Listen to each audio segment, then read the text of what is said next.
The fire is about to ignite once more on this stage. Without saying her name, once you hear the word fire, you know it's the working of the audience. Audience, you've been bringing back this fire back on the stage, and you get what you ask for.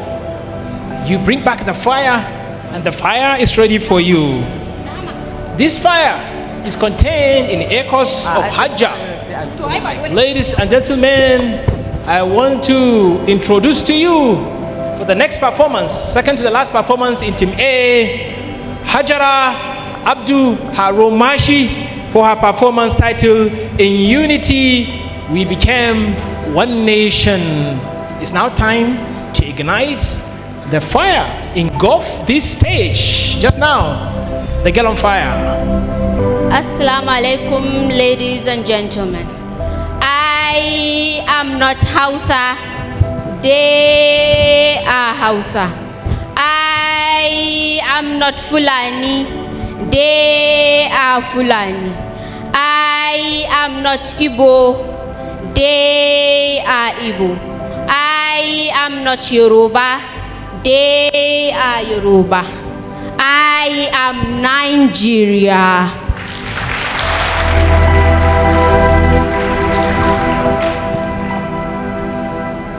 To mu Hausawa, ai za mu iya daga wannan. Duk ƙarfin mu a ce ba za mu iya daga wannan ba. Je kawai.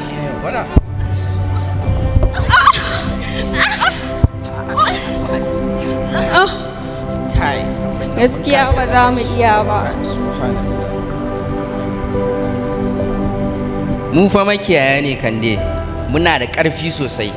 Za mu iya daga wannan tutai. Mu tafi.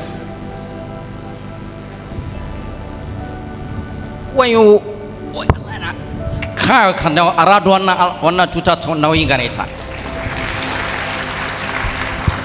kai wannan tuta za mu iya daga ta mu daga kai wayo Allah wannan tuta da nauyi take mu bata. You people cannot do it. Oh, we carry greatness from our forefathers. Let us show them. Say, we too sabi, we don't need anybody. We alone can do it.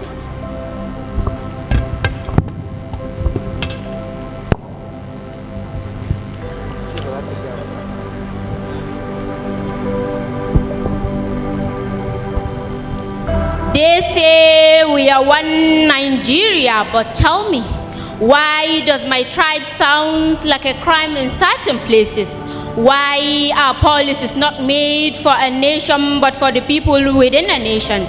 Every tribe bears a wound. We have mistaken diversity for division. But I ask you, what has hatred ever built in this nation? I saw a young Hausa girl who had fallen for a Yoruba man, kind and full of grace. He respected her, cherished her, and listened even to her silence. But when she told her parents, the air changed and the parents refused. The flag fell not because the wind was strong, but because the hands that hold it had let it go. The Hausa says, they tried strong and proud, but Nigeria is too heavy for one tribe. The Yoruba came, they say, let us try. Our forefathers carried greatness. They pulled but couldn't. The Igbo came and the Fulani as well. Still, the pole shook. In the north, Hausawa sun ce kabilanci shine ya jawo mana ci baya a Nigeria. While from the west, the Yoruba says, Seri oro tribalism, omolo suade ibitawa linini orile dewa Nigeria. While from the grassroots, the fulful they say, kohil mito ungum onje mito inta Nigeria. Nigeria is not a tribe, Nigeria is a nation. They say we are different because our tongues twist in many tones, but the pain of hunger sounds the same in every tribe. They call it leadership, but is it leadership when a leader sees only his own? We walk the same soil, yet some are treated like strangers in their own land, not because they cannot lead, but because their names are different. A Bahaushe with first class watch a lesser qualified person rise because he speaks the language of the honest. An Igbo girl built a future, but the system breaks it because the leader says, "Ba tamu bace." Shin laifi ne rashin kasancewa daga kabilar wanda ke kan mulki? Our leaders forget that Nigeria is not theirs to share like inheritance. Nigeria belongs to us. We, the Northerners, the Southerners, the Easterners, and the Westerners. They say we are one Nigeria, but when it's time to share opportunity, it's Yoruba here, Igbo there, and Hausa over there. In the days of the 90s, they gathered Umar Musa Adua from Katsina, Nnamdi Azikiwe from Onisha, and Obafemi Awolowo from Ikenne. They sat not as tribe but as visionaries. They didn't build with division, they built with unity. They joined hands together and make Nigeria a proud country. Still today we remember them. A lokacin ne ba a tambaya Hausa ne ko Yoruba. What mattered was integrity, not origin. A lokacin ne da ɗan arewa da ɗan kudu suke tafiya hannu da hannu. A lokacin ne kowa ke goyon bayan kowa. A lokacin ne da ɗan arewa da ɗan kudu suke tafiya hannu da hannu. Nigerians, today I told you, let's join hands together and pull off Nigeria. Still in the north, Sir Ahmed Bello's legacy calls for unity, while from the west, Nnamdi Azikiwe's spirit still echo peace. Yayin da Obafemi Awolowo daga Yarbawa ya gira mu ga haɗin kai ga progress, and Umar Musa Yar'adua jagoran zaman lafiya. Should I tell you why Nigeria is not moving forward? It's because we let tribe bribe our mind. Suwaye kan kujeru, not the brightest, not the ready, but someone who knows someone who knows someone. Nigeria, say the connection. Baka da connection ko kurwar ka ba ta shiga cikin selection. Thank you.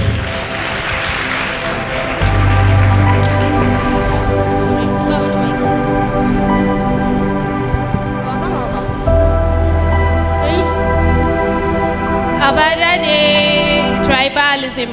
Tribalism manfa. Tribalism manfa. Tribalism manfa.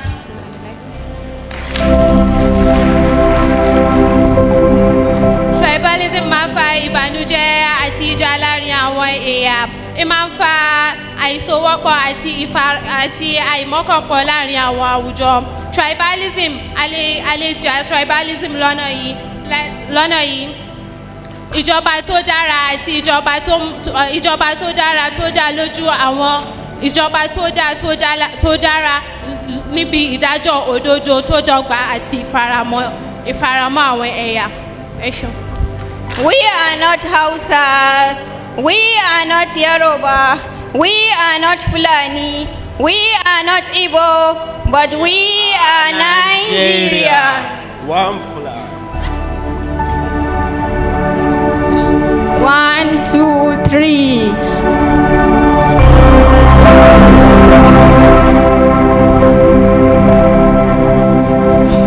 Ladies and gentlemen, please, can you repeat after me? We are not Hausa. Hausa. We are not Igbo. We are not Yoruba. We are not Fulani. We are not Fulani. We are one Nigeria. One Nigeria. In unity, we became one nation. In unity, we became one nation. Thank you.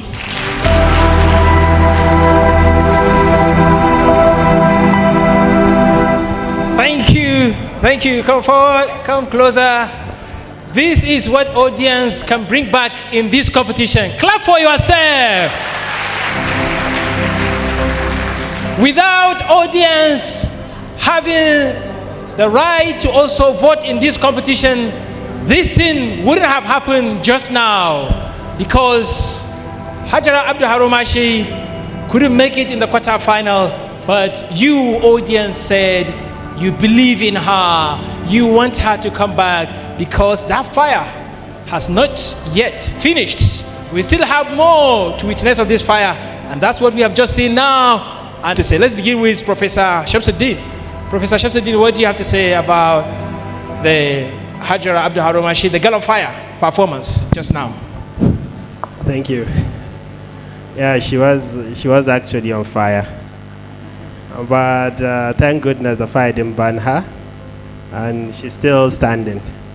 I'd like to speak about, well, in Toastmasters we speak about CRC. We commend, we recommend, and we commend. And so I will take that particular cue.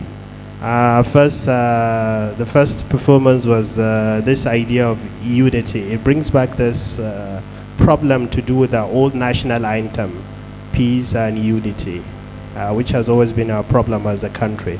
And the performance was carried on up to the last performance. Then the ability of our co-performers to carry the flag. But it started with the almost impossibility of inter-ethnic marriages between the Hausas and the Yorubas, which is something we should actually address as a country if we are truly united. And I like her flow of thoughts and her proper use of gestures, which is actually commendable. And I like her use of Ingausa. At some point she uses English, and at some point Hausa, and at some point even Yoruba. And she might have learned that, I'm sure. I don't know if she speaks Yoruba as well, but that is good. That is what makes her Nigerian. We should be able to speak all languages if possible. And the message is very potent. It's very important. It's a bitter pill. It's a bitter pill we all must swallow as Nigerians. And most of us are beneficiaries of biases, ethnic jingoism, and all this. And that's a bitter pill we all must swallow. We must be Nigerians. And the audience impact was also very good. And her command of English was also good. And importantly, her reference to history. History has been brought back to the curriculum. But I'm surprised at her knowledge of history. She might have done her research. And coupled with that, she demonstrated an acute understanding of contemporary realities of of her immediate surrounding. And most importantly, what I like about the piece is what Augusto Boal will call spect acting, her ability to involve the audience in her performance. She involved the audience in her performance and was even soliciting responses from the audience. And more than anything else, this catches my attention. But she could do better by utilizing the stage more and by not overflogging performance. At some point, the performance is too overflogged. The emphasis, this is a poetry competition, not a dramatic competition. So the performance should not be overflogged. And a performance is okay, but it shouldn't be overflogged. And at some point, there is the redundancy of some of the co-performers. They were just standing there idle throughout the performance, and they only participated in the beginning and the middle. So they should, even if they're not saying something, they should be doing something on stage. They shouldn't be redundant on stage. And lastly, this issue of performer block. The supporting performers had some kind of performer blocks. We call it from writer's blocks. Writer doesn't know what to write. He had to take a moment off. That was a performer block. The second supporting performer had a block along the way, and it could be ameliorated next time by rehearsing more. But generally, it's a good performance. It's touchy and it's apt. It portrays our actual reality as a country. Thank you. Thank you so much, Professor. Pass the microphone to Hanifa to just shorten the comments. Hanifa, quick response. Okay. Your performance was beautiful, and I'm impressed with the way you put in different languages, but their dialogue was not supposed to be. It was supposed to be just you doing the talking and then doing the backup demonstration. But I love the fact that you're creative, and like I said, creatives never stop learning. Well done. Mr. Faisal? Okay, I will be quick, just like the first two judges. And I think the only problem I also had with your performance was the overflock. You used so many people. At some point, you were just standing there at the side, like you are a bystander. You are watching something that is not yours. You should be at the center stage all the time. Even if you are not talking, you should be doing something, just like Professor said. So I think this is the only issue I had with performance. Other than that, I really love the message and the use of multiple languages in your piece. And I really love that. Thank you very much. And I hope to see you more. And for me, I believe there is no better time to receive this message than now, especially looking at the situation in the country with uprising and uncertainty and fear in the minds of people. Her poem has demonstrated how Nigerians can come together and achieve what they could not have achieved if they could have tried it individually. You see the flag that was put on the ground, the Igbos alone could not lift it up. The Hausas could not lift it up. All other tribes could not lift it up. But what she demonstrated was, if you can come together, this Nigeria, we can take it to the higher level. But if we focus on ourselves, Nigeria cannot go anywhere. This is a global message. This message is not only for Nigerians. She's sending message to the world. And this is well dramatically presented, demonstrated. People could see, even if they could not hear the language. But we appreciate you for this firing performance, The Girl on Fire. Wish you all the best. But for now, you have to wait for a moment for your last, for the last member of your power. She's on fire, hotter than a fantasy, lonely like a highway. She's living in a world. When you hear that, you know fire was engulfing somewhere.